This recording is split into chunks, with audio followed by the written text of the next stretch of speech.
limit extends to a, x power n minus a power n upon x minus a. We can use the formula x power n minus a power n, which is equal to x minus a times x power n minus 1 plus x power n minus 2 into a plus x power n minus 3 into a square, and so on up to a to the power of n minus 1. So let us apply the formula here, or we can also write this x power n minus a power n upon x minus a is equal to x power n minus 1 plus x power n minus 2 into a plus x power n minus 3 into a square, and so on we can add up to a power n minus 1.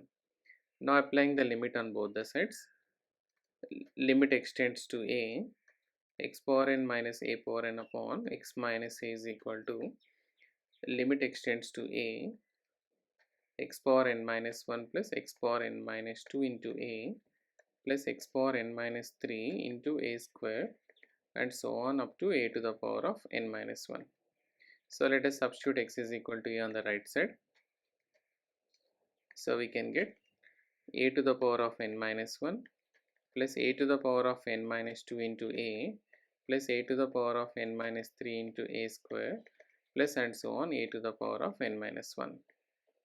So on simplifying, you can get a power n minus 1 plus a to the power of n minus 2 plus 1 will give a power n minus 1 by using laws of indices, and again a to the power of n minus 3 into a square will give again a power n minus 1, and so on up to a to the power of n minus 1.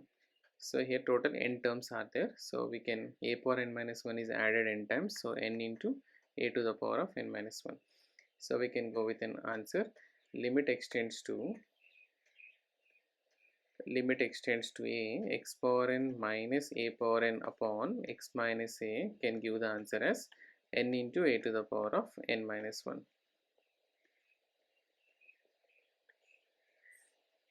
Or by using L'Hospitality rule also we can solve this question.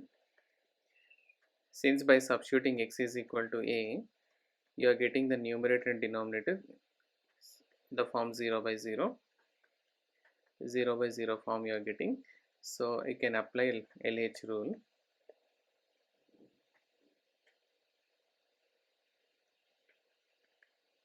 Applying LH rule, differentiating the numerator and denominator separately. So limit extends to a, x power n differentiation is n into x to the power of n minus 1 minus a is a constant, so differentiation of a power n is 0, and the denominator x power x differentiation is 1 minus a is a constant, differentiation 0. Now we can it is not in the form of 0 by 0. Now we can substitute x is equal to a, n into a to the power of n minus 1 upon 1. So the answer is n into a to the power of n minus 1. So we can go with an option B.